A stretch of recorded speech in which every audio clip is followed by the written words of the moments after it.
Wyobraź sobie, że przez całe życie biegniesz z zaciągniętym hamulcem ręcznym.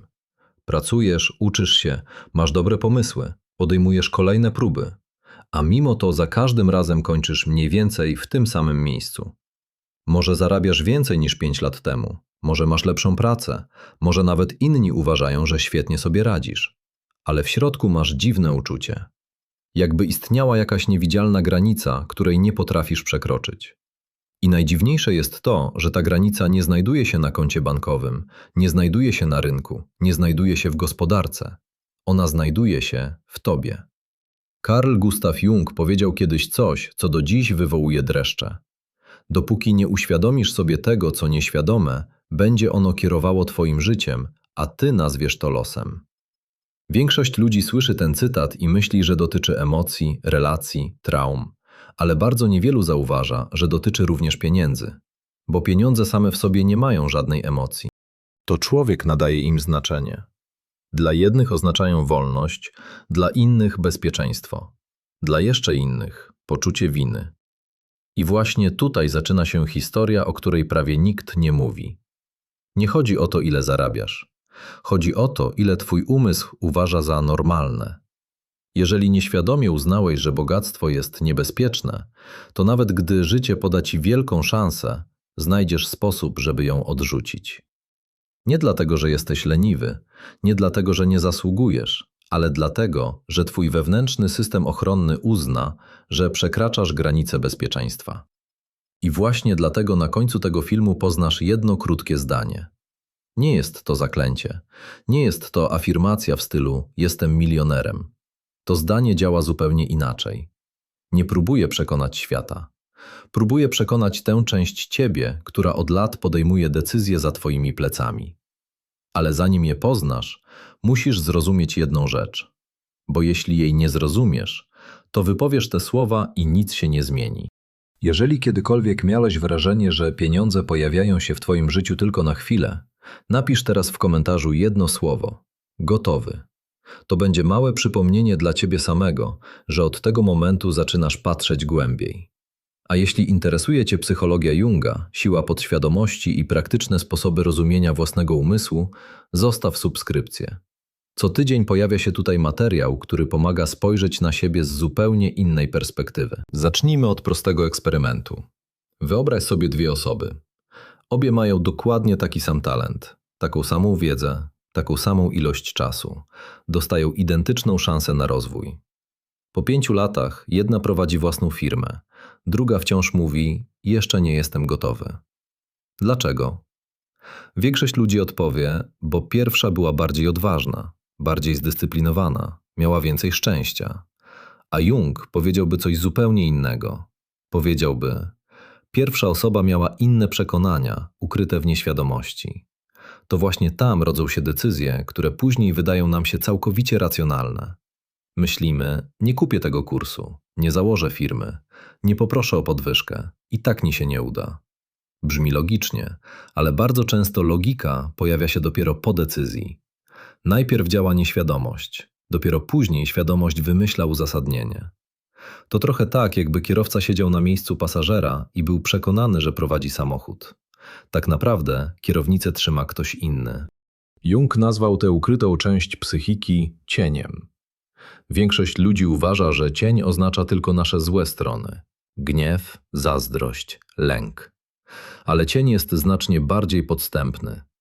On przechowuje również wszystko to, czego kiedyś nauczyliśmy się o pieniądzach. I właśnie dlatego dwie osoby mogą patrzeć na tę samą możliwość zarobku i zobaczyć dwie zupełnie różne rzeczy. Jedna zobaczy szansę, druga zobaczy zagrożenie. Pomyśl o swoim dzieciństwie. Nie analizuj, po prostu przypomnij sobie pierwszy obraz związany z pieniędzmi. Może rodzice rozmawiali o rachunkach, może ktoś powiedział: na to nas nie stać. Może słyszałeś: bogaci kombinują, albo najważniejsze, żeby starczyło do pierwszego. Dla dorosłego to tylko zdania, dla dziecka to opis świata. Dziecko nie dyskutuje, nie sprawdza faktów, nie pyta, czy to naprawdę zawsze jest prawda. Po prostu zapisuje. I z takich pojedynczych zdań powstaje mapa rzeczywistości. Mapa, według której później żyjemy. Najgorsze jest to, że większość ludzi nigdy tej mapy nie ogląda. Po prostu podąża wyznaczoną drogą i nawet nie zauważa, że mogłaby skręcić. A teraz wyobraź sobie coś jeszcze. Wyobraź sobie, że w twoim domu od dzieciństwa stoi termostat, ale zamiast temperatury ustawia poziom pieniędzy. Za każdym razem, kiedy próbujesz wyjść wyżej, coś automatycznie sprowadza cię z powrotem. Nie dlatego, że świat cię karze, tylko dlatego, że twój umysł mówi: to nie jest poziom, który znam. I właśnie tutaj większość ludzi popełnia ogromny błąd. Próbuje zmienić wynik, zamiast zmienić ustawienie termostatu. W następnej części pokażę ci, dlaczego według Junga nie walczy się z takim ograniczeniem siłą i dlaczego jedno pozornie zwyczajne zdanie może stać się początkiem zmiany sposobu, w jaki twój umysł reaguje na pieniądze. Jung uważał, że człowiek nie zmienia swojego życia wtedy, kiedy zdobywa więcej informacji. Zmienia je wtedy, kiedy zaczyna widzieć to, czego wcześniej nie zauważał. To ogromna różnica, bo wiedzieć i rozumieć to nie jest to samo. Możesz przeczytać 10 książek o finansach, obejrzeć 100 filmów o inwestowaniu, zapisać się na najlepsze szkolenia, a mimo to wciąż powtarzać te same decyzje. Dlaczego? Bo wiedza trafia do świadomości, a decyzje bardzo często rodzą się znacznie głębiej. Jung porównywał świadomość do małej wyspy. Cały ocean pod nią to nieświadomość. I właśnie tam znajdują się przekonania, których nigdy świadomie nie wybierałeś.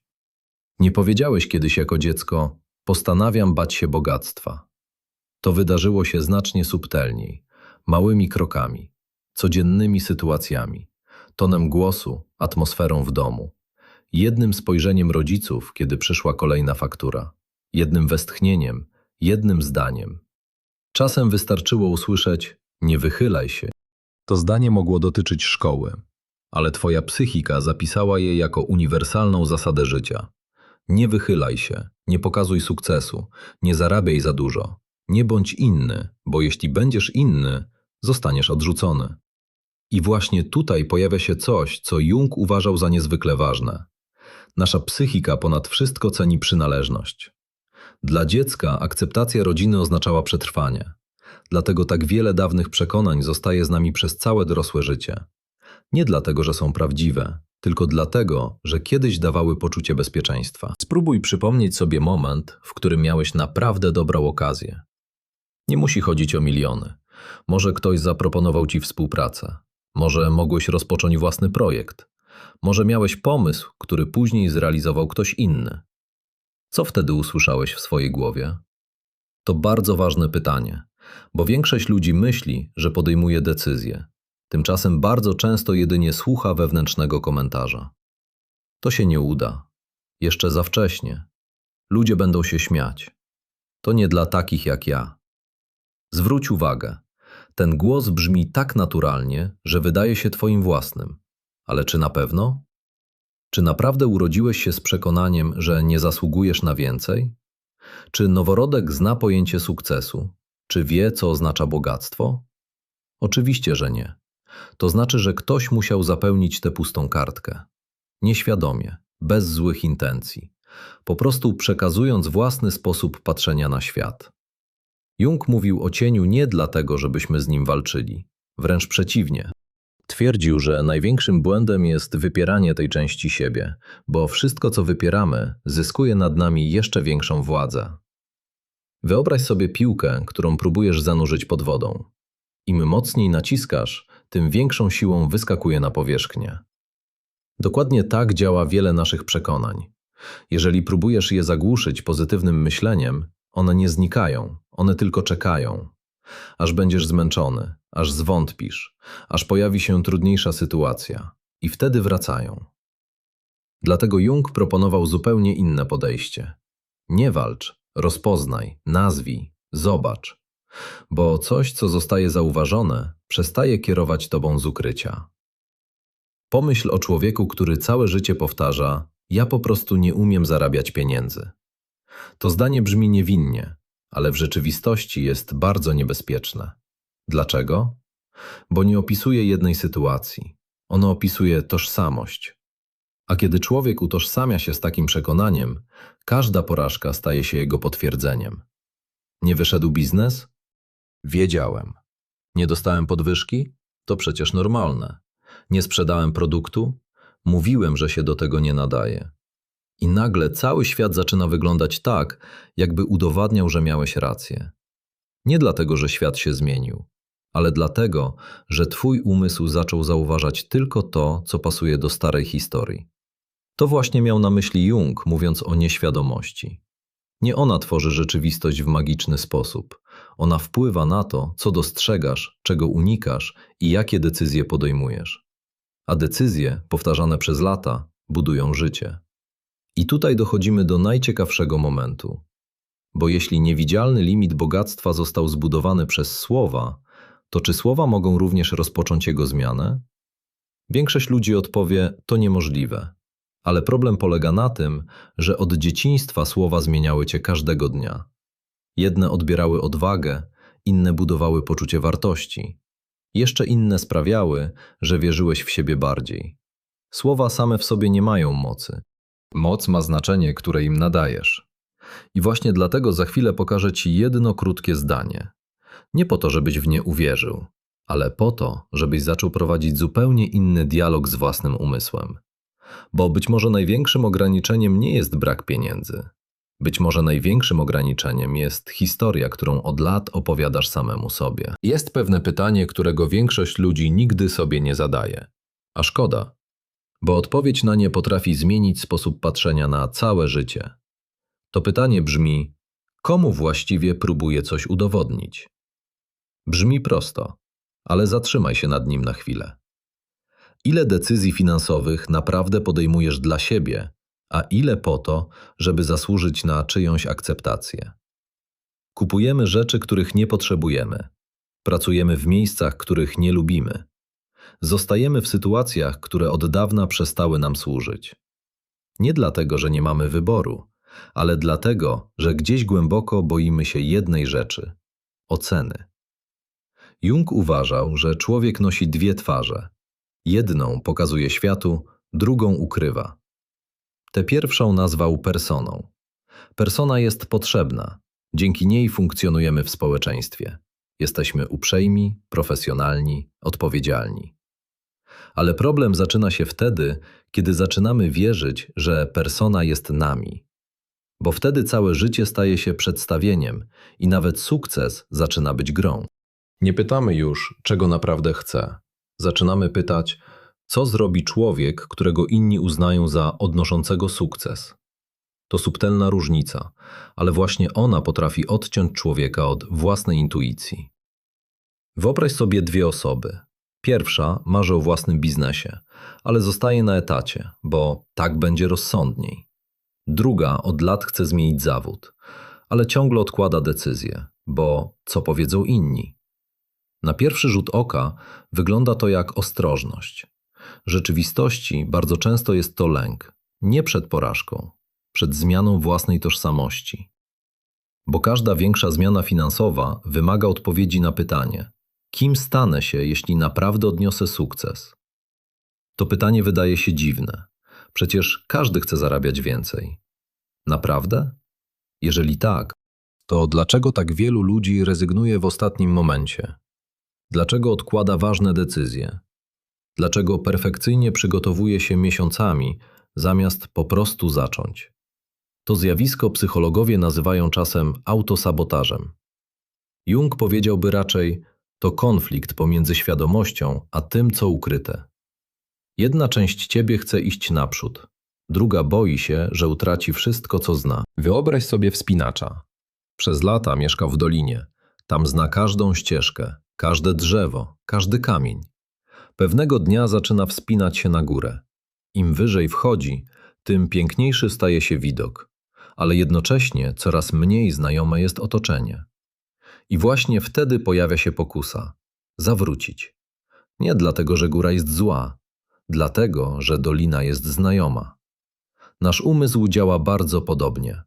Często wybiera to, co znane, zamiast tego, co lepsze. Nie dlatego, że jest nierozsądny.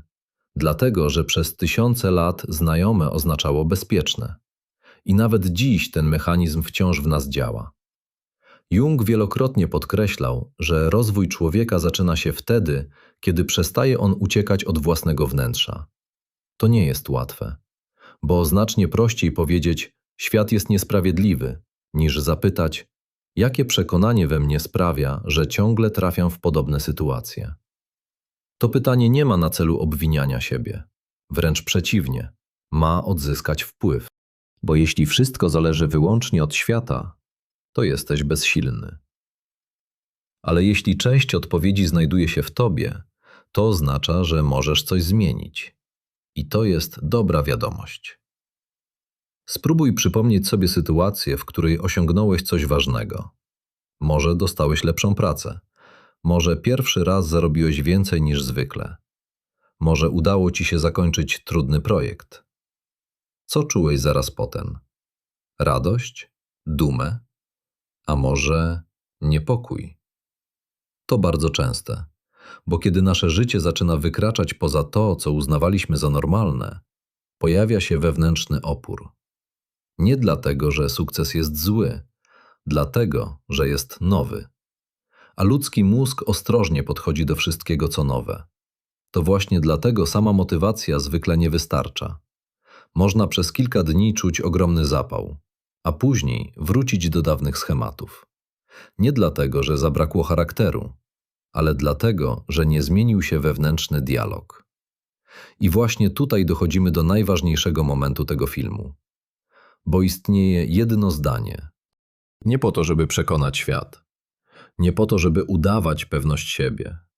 Ale po to, żeby przypominać sobie każdego dnia jedną prostą prawdę. Że nie musisz być człowiekiem, którym byłeś wczoraj. Za chwilę pokażę ci to zdanie. Ale najpierw wyjaśnię, dlaczego właśnie taka konstrukcja może stać się początkiem zupełnie innej rozmowy z samym sobą. Do tej pory mówiliśmy o tym, skąd bierze się niewidzialny limit. O przekonaniach, o cieniu, o historii, którą nosimy od dzieciństwa. Ale teraz pojawia się najważniejsze pytanie. Jak zacząć to zmieniać? I tutaj wiele osób oczekuje skomplikowanej metody, codziennych rytuałów, godzin medytacji, specjalnych technik. Tymczasem Jung przez całe życie powtarzał coś znacznie prostszego. To, co pozostaje nieświadome, rządzi nami z ukrycia. To, co zostaje nazwane, traci część swojej władzy. Zauważ, że kiedy czegoś się boisz, ale nie potrafisz tego nazwać, lęk wydaje się ogromny. Kiedy jednak dokładnie określisz, czego dotyczy, nagle zaczynasz myśleć spokojniej. To samo dzieje się z przekonaniami. Dopóki są ukryte, wydają się prawdą. Kiedy je zobaczysz, stają się tylko jedną z wielu możliwych interpretacji. I właśnie dlatego jedno dobrze dobrane zdanie potrafi rozpocząć zmianę. Nie dlatego, że ma magiczną moc, ale dlatego, że przerywa stary sposób myślenia. Wyobraź sobie człowieka, który codziennie przez lata powtarzał sobie: nie jestem wystarczająco dobry. Nie zawsze świadomie, czasem tylko między wierszami. Kiedy popełnił błąd, kiedy coś mu nie wyszło, kiedy porównał się z innymi, to zdanie z czasem stało się częścią jego tożsamości. A teraz wyobraź sobie, że zamiast próbować zagłuszyć ten głos tysiącem pozytywnych afirmacji, zaczyna mówić do siebie inaczej. Spokojnie, bez udawania, bez przesady. Nie przekonuje się, że jest najlepszy, nie udaje milionera. Po prostu przypomina sobie jedną rzecz, że nie musi być więźniem dawnych przekonań. To ogromna różnica, bo psychika bardzo szybko wyczuwa fałsz. Jeżeli powiesz sobie: jestem najbogatszym człowiekiem świata, a sam w to nie wierzysz, wewnętrzny opór będzie jeszcze większy. Natomiast zdanie oparte na zgodzie, otwartości i gotowości brzmi zupełnie inaczej. Nie walczy z rzeczywistością, tworzy dla niej przestrzeń. Dlatego zdanie, które chcę ci dziś zaproponować, brzmi: pozwalam sobie przyjąć więcej, niż do tej pory uważałem za możliwe. Przeczytaj je jeszcze raz, powoli. Nie oceniaj go od razu. Zwróć uwagę na każde słowo. Pozwalam, nie zmuszam, nie walczę, nie udowadniam. Pozwalam. To słowo oznacza, że przestajesz stawiać opór wszystkiemu, co nowe. Bo często największą przeszkodą nie jest brak możliwości. Największą przeszkodą jest wewnętrzne: to nie dla mnie. Kiedy mówisz pozwalam, nie obiecujesz, że jutro zostaniesz milionerem. Mówisz jedynie: jestem gotów przestać zamykać drzwi, zanim ktoś do nich zapuka. Sobie to również ważne, bo wielu ludzi łatwiej daje innym niż sobie. Łatwiej wspiera przyjaciela. Łatwiej kibicuje komuś obcemu, ale kiedy chodzi o nich samych, natychmiast pojawia się krytyk. Jeszcze nie zasłużyłeś, najpierw musisz bardziej się postarać. To egoizm. Jung uważał, że zdrowy rozwój zaczyna się wtedy, kiedy człowiek przestaje być swoim największym przeciwnikiem. Nie oznacza to pychy, oznacza szacunek do samego siebie. Przyjąć więcej. Nie zdobyć, nie wyrwać, nie wygrać. Przyjąć. To słowo zmienia perspektywę, bo być może okazje już od dawna pojawiają się w twoim życiu. Tylko dotąd nie potrafiłeś ich zauważyć, albo odrzucałeś je z obawy. Ile razy powiedziałeś: nie dam rady, zanim w ogóle spróbowałeś? Ile razy sam zamknąłeś sobie drzwi, nie dlatego, że ktoś ci zabronił, po prostu dlatego, że stara historia była głośniejsza od nowych możliwości. Niż do tej pory uważałem za możliwe, to ostatnia część i być może najważniejsza, bo nie mówi: muszę mieć wszystko. Nie mówi: od jutra moje życie całkowicie się zmieni. Mówi tylko: być może moje dotychczasowe granice nie były granicami rzeczywistości, były granicami mojego sposobu myślenia. To zdanie zostawia miejsce na ciekawość, a ciekawość jest znacznie silniejsza od przymusu. Spróbuj wypowiedzieć je spokojnie, nie raz, nie 10 razy. Po prostu wtedy, kiedy zauważysz, że znowu odzywa się stary głos. Kiedy pomyślisz: to nie dla mnie, nie dam rady, to zbyt duże. Zatrzymaj się, weź spokojny oddech i powiedz: pozwalam sobie przyjąć więcej, niż do tej pory uważałem za możliwe. Nie oczekuj, że świat zmieni się w jednej chwili, ale zauważ coś innego. Jak zmienia się rozmowa, którą prowadzisz sam ze sobą, bo właśnie tam zaczyna się każda trwała zmiana. Ale jest jeszcze jeden element, o którym Jung pisał niezwykle często i wielu ludzi całkowicie go pomija. Możesz zmienić przekonania, możesz zmienić sposób myślenia, a mimo to nadal utknąć w miejscu. Dlaczego? Bo istnieje coś, co jest silniejsze od pojedynczych myśli. To twoja tożsamość. I właśnie o niej porozmawiamy w następnej części. Zastanów się przez chwilę. Gdyby ktoś zapytał cię: kim jesteś, co odpowiedziałbyś jako pierwsze? Być może powiedziałbyś: jestem nauczycielem, jestem przedsiębiorcą, jestem mamą, jestem programistą, a może nawet jestem zwykłym człowiekiem. Brzmi niewinnie, ale Jung zwraca uwagę, że człowiek nie żyje zgodnie z tym, czego pragnie, żyje zgodnie z tym, za kogo siebie uważa. To właśnie jest tożsamość. Nie zbiór marzeń, nie lista celów, ale odpowiedź na pytanie: kim wierzę, że jestem? I właśnie tutaj kryje się kolejny niewidzialny limit. Bo możesz mówić: chcę zarabiać więcej, ale jeśli jednocześnie gdzieś głęboko myślisz: jestem człowiekiem, któremu zawsze ledwo wystarcza, to która z tych dwóch historii będzie silniejsza? Ta, którą wypowiadasz od tygodnia, czy ta, którą powtarzasz sobie od 20 lat? Odpowiedź jest oczywista. Jung uważał, że prawdziwa przemiana nie polega na tym, by udawać kogoś innego. Polega na stopniowym odkrywaniu tego, kim naprawdę jesteś, gdy przestajesz kierować się lękiem. To bardzo ważne, bo dziś w internecie często słyszymy: stań się nową wersją siebie. A Jung prawdopodobnie powiedziałby coś zupełnie odwrotnego. Nie twórz nowej maski, zdejmij starą. Bo jeśli zbudujesz bogactwo na masce, całe życie będziesz bał się, że ktoś odkryje, kim jesteś naprawdę. Dlatego wielu ludzi osiąga sukces i wcale nie czuje się szczęśliwszych.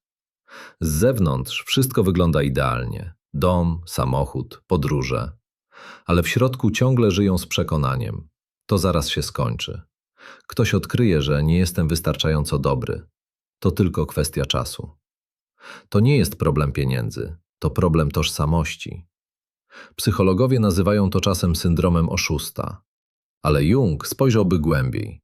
Powiedziałby: nie próbujesz oszukać innych, próbujesz pogodzić dwie wersje samego siebie. Jedna mówi: jestem gotowy na więcej. Druga odpowiada: nie przesadzaj, to nie jest nasze miejsce. I dopóki te dwie części walczą ze sobą, każdy sukces będzie męczący. bo zamiast cieszyć się drogą, będziesz nieustannie pilnować, żeby nie spaść. Wyobraź sobie drzewo. Większość ludzi patrzy na koronę, na owoce, na gałęzie. Ale ogrodnik najpierw patrzy na korzenie, bo wie, że właśnie tam zaczyna się wszystko.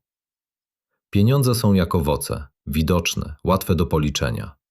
Tożsamość jest jak korzeń, ukryta, niewidoczna, ale to ona decyduje, co ostatecznie wyrośnie.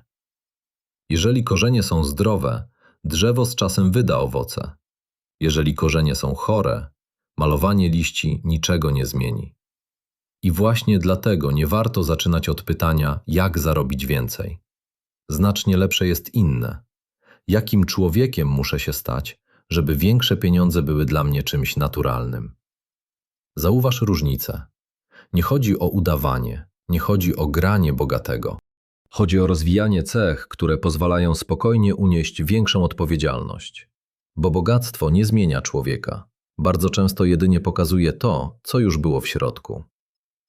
Jeżeli ktoś nie umiał zarządzać małą kwotą, duża kwota zwykle tylko powiększy chaos. Jeżeli ktoś nie ufał sobie, większy sukces nie sprawi automatycznie, że zacznie. Dlatego prawdziwy rozwój zawsze zaczyna się od środka. Jung miał piękne podejście do dojrzewania człowieka. Twierdził, że z wiekiem nie chodzi o to, żeby mieć więcej. Chodzi o to, żeby stawać się bardziej świadomym. Bo świadomość daje coś niezwykle cennego. Wybór.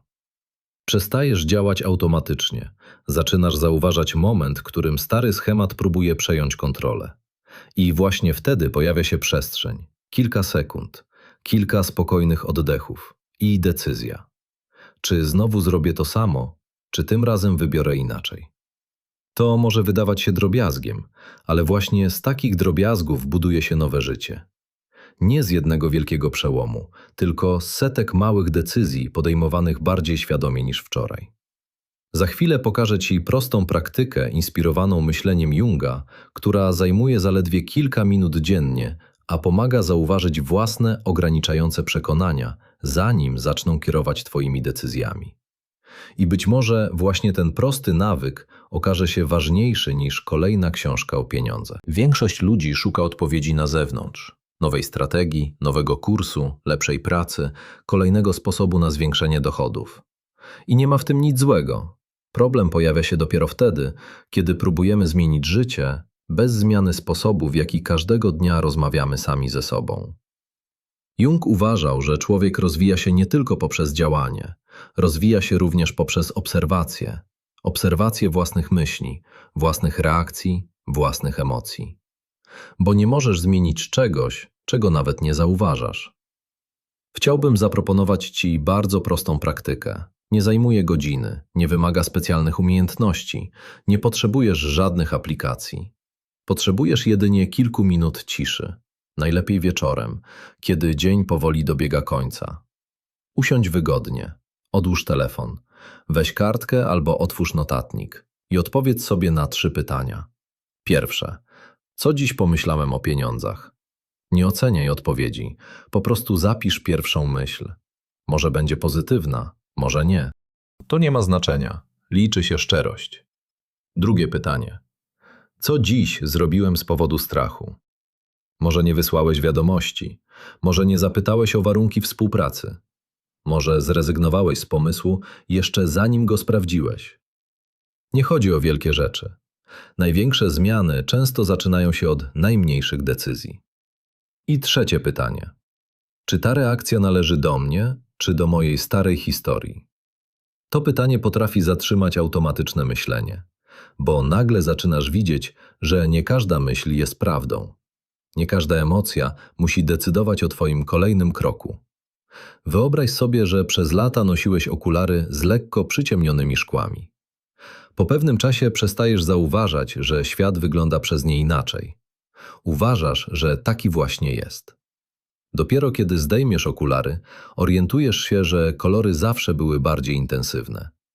Przekonania działają dokładnie tak samo. Nie widzimy ich, patrzymy przez nie. Dlatego człowiek mówi, świat jest pełen ryzyka. Każdy bogaty jest chciwy. Nigdy mi się nie uda. Jest przekonany, że opisuje rzeczywistość. Tymczasem bardzo często opisuje jedynie filtr, przez który patrzy.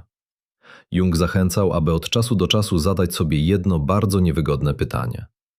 A jeśli to, co uważam za oczywiste, jest tylko historią, której nauczyłem się dawno temu? To pytanie nie daje natychmiastowych odpowiedzi, ale otwiera drzwi. A czasami właśnie otwarte drzwi są początkiem największej zmiany. Jest jeszcze jedna rzecz, o której rzadko się mówi. Wielu ludzi myśli, że rozwój oznacza brak strachu. To mit. Nie znam osoby, która dokonała czegoś ważnego i nigdy się nie bała. Różnica polega na czymś innym. Jedni traktują strach jak znak, zawróć. Drudzy traktują go jak pytanie. Co próbujesz mi pokazać? To ogromna różnica, bo jeśli każdy dyskomfort uznasz za dowód, że robisz coś źle, nigdy nie wyjdziesz poza znane schematy. Ale jeśli potraktujesz go jako naturalną reakcję na rozwój, zaczniesz iść dalej mimo niepewności. I właśnie to miał na myśli Jung, kiedy pisał o procesie stawania się sobą. To nie droga bez lęku. To droga, na której lęk przestaje prowadzić. Pomyśl o wszystkich momentach w swoim życiu, kiedy zrobiłeś coś po raz pierwszy. Pierwsza rozmowa o pracę, pierwszy dzień w nowym miejscu, pierwszy publiczny występ, pierwsza większa decyzja. Czy czułeś pewność?